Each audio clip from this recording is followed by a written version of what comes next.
Ai, se a mente se abre, o espírito avança. A dúvida cede, a esperança dança. Talvez sarás, talvez sarás. Receba um renovo na mente, a alma não fica mais presa. Talvez sarás. Eu venço o jogo consciente, se conheço bem as suas regras. Alvíceras. Bom, vamos seguir com o nosso mini curso de Mendes Fradique. Hoje vamos da página 17. Aliás, 16, divisão da gramática. Ele vai dividir a gramática em fonologia, lexicologia e sintaxe, respectivamente os tratados que estudam os fonemas, o léxico, né, e a ordem das palavras no eixo sintagmático, né, como elas formam as frases, as orações, os períodos, suas funções e tal. E sobre a sintaxe ele vai dizer que a sintaxe estuda a estrutura da frase, a lexicologia estuda pacientemente os vocábulos. Aí no caso ele vai dizer que a sintaxe digamos assim, a parte mais divertida, e vai dizer também assim: procedamos acurada e pachorrentamente, ou seja, procedamos acurada e pacientemente, procedamos acurada e fleumaticamente, calmamente, lentamente, ao estudo destas 3 partes da gramática, porque na melhor das hipóteses não ficaremos sabendo coisa alguma, donde lucraremos uma certa espontaneidade e clareza de linguagem. Por que ele faz essa brincadeira? Porque, na opinião dele, se você estudar, né, a gramática, você vai tender a ter a sua comunicação travada, engessada, ela vai tornar sua fala, sua expressão mecanizada, né? Ele vai dizer que a gramática, em vez de contribuir para a comunicação das pessoas, atrapalha, porque mumifica as ideias, na expressão que ele usa, lá na página 8. Ou seja, as ideias novas não vêm, você fica pensando como os outros pensavam décadas atrás. Você fica usando a mesma língua que eles, então você logo vai ter o seu pensamento também mumificado, travado, engessado. As ideias não vão se renovar, né? Então, para ele, a gramática é horrível, estudar gramática é horrível. Ele vai justamente criar a gramática da língua portuguesa pelo método Confuso, justamente como uma espécie de arma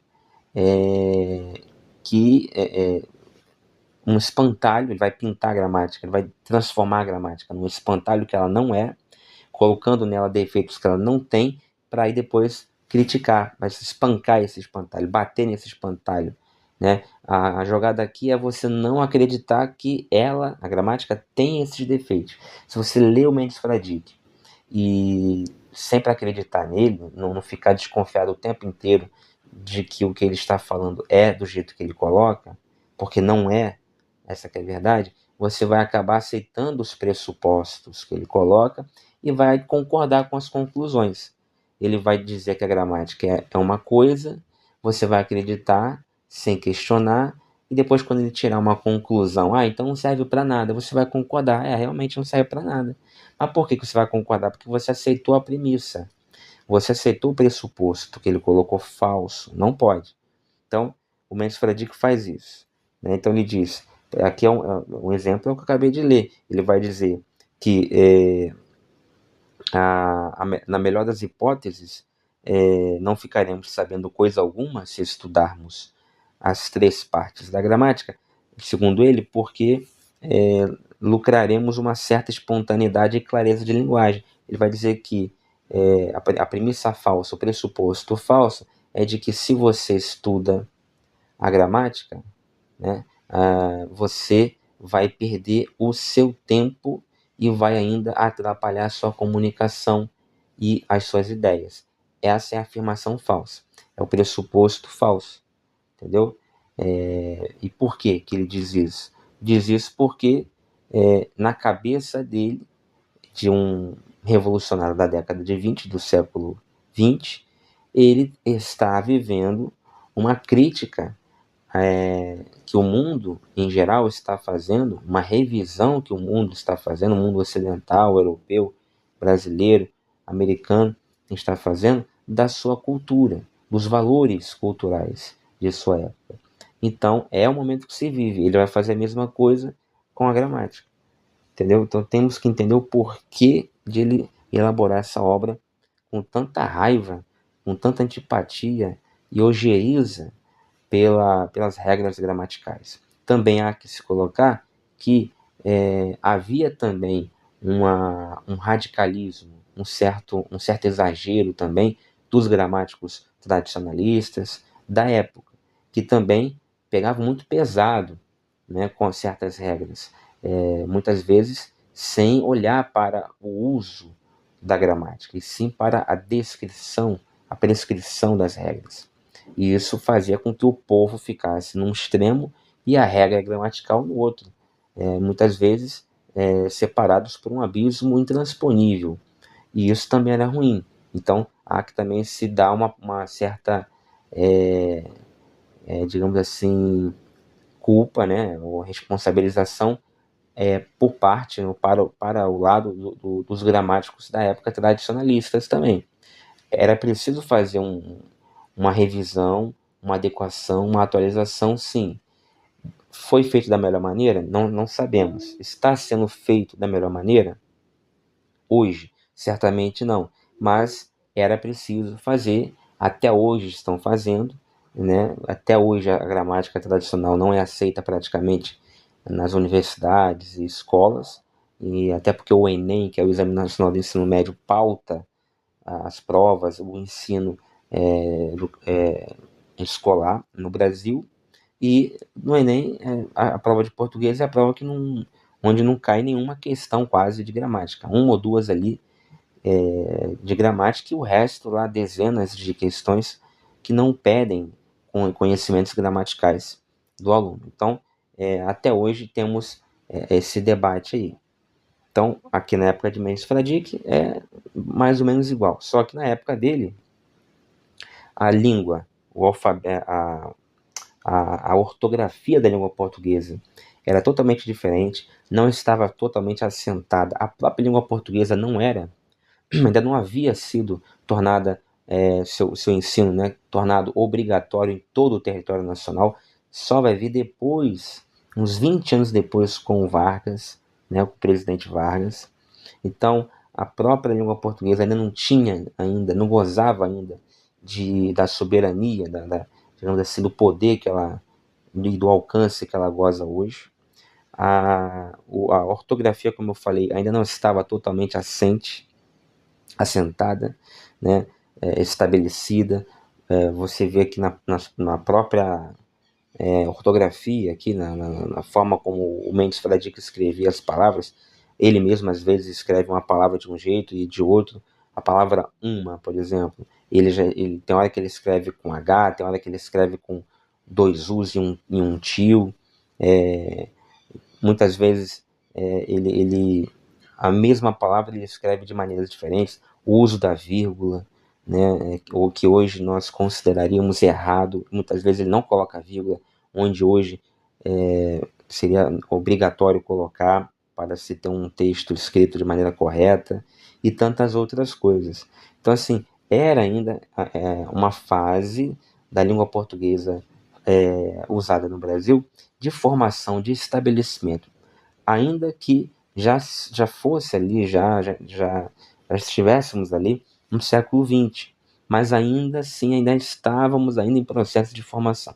Hoje, no século XXI, já no final do segunda metade do século XX para cá, após o Acordo Ortográfico de 43 para cá, e mais ainda no século XXI, nós temos muito mais estabilidade, né, na ortografia, na gramática da língua portuguesa e no seu ensino do que naquela época, sem dúvida nenhuma.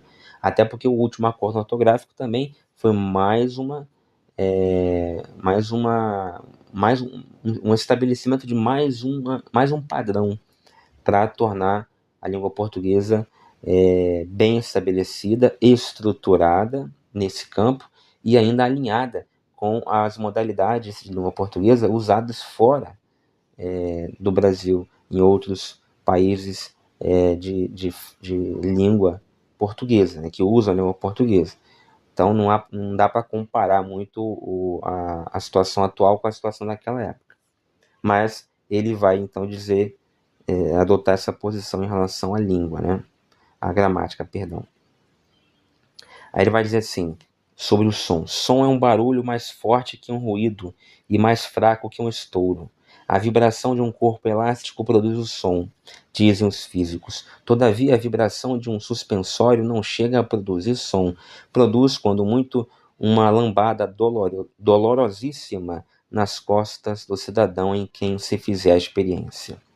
A velocidade do som varia segundo a natureza do meio que o propaga. O som de maior velocidade de propagação é incontestavelmente o boato.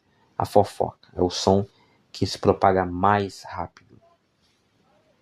Capítulo 9, fonemas em geral. Aos sons da língua dá-se o nome fonema. Só para complicar a simplicidade das crianças e entrujar a parvoíce dos trouxas. Os fonemas de uma língua são em número considerável, ao passo que as letras do alfabeto são apenas 25, mas que seja de fazer, foi o que se pôde arranjar. Então, quer dizer, ele também questiona o número de letras, né, no alfabeto. Que mais? Sobre os sons, no capítulo 10, para a gente terminar. Os sons podem ser breves, graves ou agudos. Breves são os sons que as senhoras emitem quando dizem a idade, quando passam dos 20 anos. Exemplo, eu, apesar dos meus 28 anos. Aí ele, no exemplo aqui, ele não tem não tem vim, só tem T. Então, eu, apesar dos meus T8 anos. Então, não tem vim T8 anos. Ele coloca reticências no lugar do vim, de 20. Por quê? Porque ela fala baixinho, a moça, né? Eu tenho 28 anos. Quer dizer, eu achei meio sem graça esse exemplo dele aqui. Mas o que interessa aqui é que ele está dizendo que sons breves são aqueles que a pessoa fala baixinho e rapidamente para que não sejam ouvidos pelo interlocutor, propositalmente. Graves são os que emitem os sujeitos que roncam grosso. Então, som grave é o ronco, é o som do ronco. E agudos são os que emitem os sujeitos que roncam de assobio. Quer dizer, também pode ser que na época tivesse graça, que hoje, para mim, não vejo nenhuma graça, não dá nem para rir direito aqui, até um sorriso é difícil de ocorrer, né, aos meus lábios aqui, porque realmente não tem graça nenhuma. Se ele escreveu isso, estou aqui achando que ele estava escrevendo uma piada e que os leitores ririam dela, eu não sei, só pode ser que na época dele. Hoje, no meu caso, pelo menos, não achei nenhuma graça. Tá, então, vamos parar por aqui. No próximo vídeo, a gente vai para a página 20, né? Falar de prótese, repêntese, paragogia, férese e outras figuras de fonologia, como assim ele as chama, aqui na página 19. Até o próximo, se Deus quiser.